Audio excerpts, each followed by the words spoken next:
Hello friends, ನಾನು ರಾಜಲಕ್ಷ್ಮಿ. ಯುಕ್ತ ಆಹಾರ ಯೂಟ್ಯೂಬ್ ಚಾನಲ್ಗೆ ನಿಮಗೆಲ್ಲ ಸ್ವಾಗತ. ಎಲ್ಲರಿಗೂ 2025ರ ಹೊಸ ವರ್ಷದ ಹಾರ್ದಿಕ ಶುಭಾಶಯಗಳು.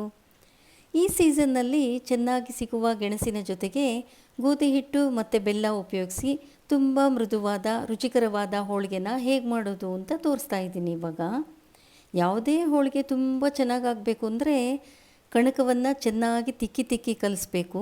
ಹಾಗೆ ಹೂರಣವನ್ನು ತಾಳ್ಮೆಯಿಂದ ಸಣ್ಣ ಉರಿಲಿ ನಯವಾಗಿ ಮಾಡಬೇಕು. ಬನ್ನಿ ಹೋಳಿಗೆ ಮಾಡೋದಕ್ಕೆ ಸ್ಟಾರ್ಟ್ ಮಾಡೋಣ. ನಾನಿಲ್ಲಿ ಇಷ್ಟು ದೊಡ್ಡದಾದ 3 ಗೆಣಸುಗಳನ್ನು ತೊಳ್ಕೊಂಡಿದ್ದೀನಿ.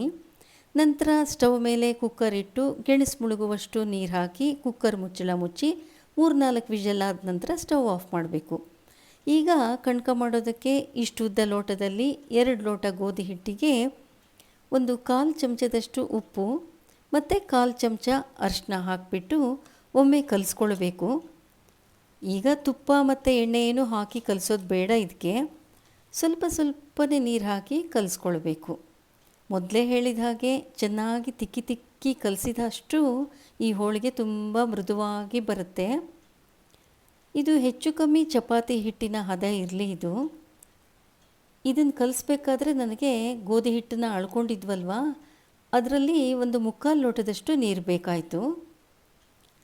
ಈಗ ಕೊನೆಯಲ್ಲಿ 1-1.5 ಚಮಚದಷ್ಟು ಎಣ್ಣೆ ಹಾಕಿಬಿಟ್ಟು ಮತ್ತೆ ಕಲಿಸ್ಬೇಕು.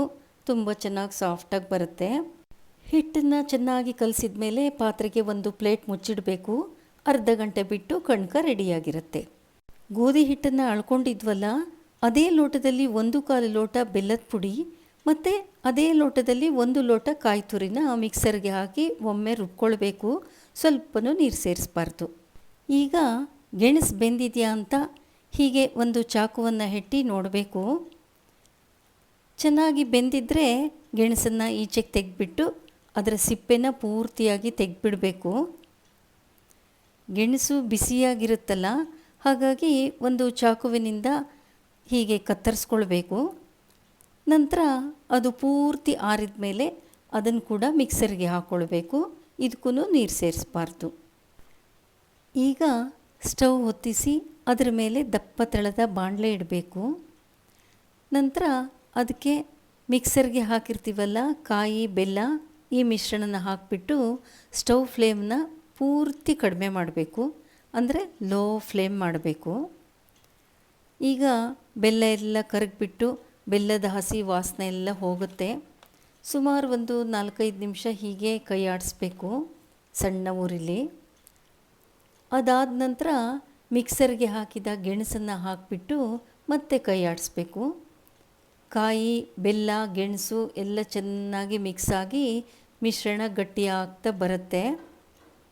6-8 ನಿಮಿಷ ಹೀಗೆ ಕೈ ಆಡಿಸ್ಬೇಕು.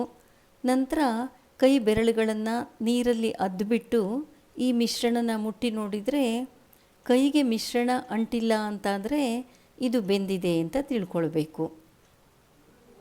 ಅದಾದಮೇಲೆ ಸ್ಟವ್ ಆಫ್ ಮಾಡಬೇಕು. ಮಿಶ್ರಣನ ಬೇರೆ ಪಾತ್ರೆಗೆ ಹಾಕಿಬಿಟ್ಟು ಪೂರ್ತಿ ತಣಿಯೋದಕ್ಕೆ ಬಿಡಬೇಕು. ಈಗ ಕಣಕಕ್ಕೆ ಮುಚ್ಚಿರ್ತೀವಲ್ಲ ಪ್ಲೇಟ್, ಅದನ್ನು ತೆಗೆದ್ಬಿಟ್ಟು ಅದನ್ನು ಇನ್ನೊಮ್ಮೆ ಕಲಿಸ್ಕೊಳ್ಬೇಕು ಕಣಕನ ಹಿಟ್ಟನ್ನು. ನಂತರ ಉಂಡೆಗಳನ್ನು ಮಾಡ್ಕೊಳ್ಬೇಕು. ಹಾಗೆ ಹೂರಣದಿಂದ ಕೂಡ ಉಂಡೆಗಳನ್ನು ಮಾಡಿಟ್ಕೊಳ್ಬೇಕು. ಈಗ ಒಂದು ಪ್ಲಾಸ್ಟಿಕ್ ಶೀಟ್ಗೆ ಸ್ವಲ್ಪ ಎಣ್ಣೆ ಸವರ್ಬಿಟ್ಟು ಈ ಕಣಕದ ಉಂಡೆನ ಇಟ್ಟು ಸುಮಾರು ಪೂರಿಯಷ್ಟು ದೊಡ್ಡಕ್ಕೆ ತೆಳ್ಳಗೆ ಹೀಗೆ ಕೈಯಲ್ಲಿ ಪ್ರೆಸ್ ಮಾಡ್ಕೊಳ್ಬೇಕು. ನಂತರ ಅದನ್ನು ಕೈಗೆ ತಗೊಂಡು ಅದರ ಮೇಲೆ ಮಧ್ಯದಲ್ಲಿ ಹೂರಣದುಂಡೆ ಇಟ್ಬಿಟ್ಟು ಸುತ್ತಲಿನ ಎಡ್ಜಸ್ ಅಂದರೆ ಅದರದ್ದು ಅಂಚು ಒಂದಕ್ಕೊಂದು ತಾಗೋ ಹಾಗೆ ಹೀಗೆ ಕಣಕನ ಕವರ್ ಮಾಡಬೇಕು. ಕಣಕದ ಭಾಗ ಅಂದರೆ ಹಿಟ್ಟಿನ ಭಾಗ ಎಲ್ಲೂ ಹರಿದು ಹೋಗಿರಬಾರ್ದು, ಆ ಥರ ನೋಡ್ಕೊಳ್ಬೇಕು. ಈಗ ಅದೇ ಶೀಟ್ಗೆ ಮತ್ತು ಲಟ್ಟಣಿಗೆಗೂ ಸ್ವಲ್ಪ ಎಣ್ಣೆ ಸವರ್ಕೊಂಡ್ಬಿಟ್ಟು ಈ ಉಂಡೆನ ಲಟ್ಟಿಸಬೇಕು. ಚೆನ್ನಾಗಿ ಲಟ್ಟಿಸಕ್ಕೆ ಬರುತ್ತೆ ಆರಾಮಾಗಿ, ಎಲ್ಲೂ ಹರಿಯಲ್ಲ ಏನು. ಇನ್ನೂ ಸ್ವಲ್ಪ ತೆಳ್ಳಗೆ ಬೇಕಂದರೆ ಅದನ್ನು ಕೈಯಲ್ಲಿ ಸ್ವಲ್ಪ ಪ್ರೆಸ್ ಮಾಡಬೇಕು. ಸ್ವಲ್ಪ ದೊಡ್ಡಕ್ಕೂ ಬರುತ್ತೆ, ತೆಳ್ಳಗೂ ಬರುತ್ತೆ ಹೀಗೆ. ಈಗ ಸ್ಟವ್ ಮೇಲೆ ಕಾವಲಿ ಇಟ್ಟು ಅದು ಕಾಯುತ್ತಲ್ಲ, ಆಗ ಈ ಲಟ್ಟಿಸಿದ ಹಾಳೆಗಳನ್ನು ಹಾಕಬೇಕು.